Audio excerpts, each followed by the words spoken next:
SIR আছে, এবার তপ্ত হতে চলেছে বিধানসভাতেও এবার এসআইআর নিয়ে প্রস্তাব আনার উদ্যোগ তৃণমূলের। 31শে জানুয়ারি বাজেট অধিবেশন শুরু হচ্ছে রাজ্য বিধানসভায়, আর সেখানেই এই প্রস্তাব আনার উদ্যোগ তৃণমূল কংগ্রেসের। একটু জানবো ডিটেলে, শ্রেয়সী গঙ্গোপাধ্যায় আমাদের প্রতিনিধি রয়েছেন। শ্রেয়সী, তাহলে কি এসআইআর নিয়ে প্রতিবাদের ঝাঁজ এবার আরো বাড়াবে তৃণমূল?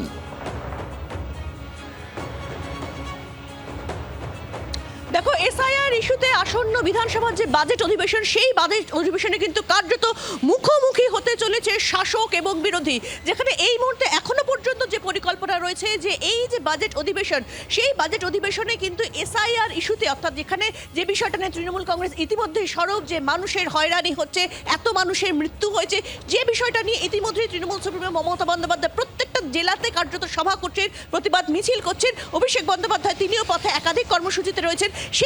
সেই ইস্যুটা নিয়েই কিন্তু কার্যত বিধানসভায় এবার শাসক দলের পক্ষ থেকে প্রস্তাব হতে পারে, এমনটাই কিন্তু পরিকল্পনা রয়েছে। এক্ষেত্রে আমরা জানি যে 31 তারিখে বিধানসভার অধিবেশন বসবে, 2 তারিখে বাজেট রয়েছে, এবং তারপরেই যে কোনো দিন কিন্তু কার্যত এই বিষয়ে প্রস্তাব আনা হতে পারে। এবং অবশ্যই সেই প্রস্তাব যখন আনা হবে, স্পষ্টত কিন্তু এই বিষয় নিয়ে বিধানসভায় শাসক এবং বিরোধী, অর্থাৎ তৃণমূল কংগ্রেস এবং বিরোধী কিন্তু কার্যত মুখোমুখি হতে চলেছে এসআইআর ইস্যুতে যে প্রস্তাব যে আনার পরিকল্পনা চলছে সেই বিষয় নিয়ে। ফলে কার্যত নজর থাকছে সেদিকে, এবং সেই এসআইআর নিয়ে খুব স্পষ্টত যে এই মুহূর্তে দাঁড়িয়ে বিধানসভায় যদি সেই প্রস্তাব আসে, কার্যত বিধানসভাতে কিন্তু যে পরিস্থিতি তৈরি হবে, সেই পরিস্থিতির দিকে কিন্তু কার্যত নজর থাকছে।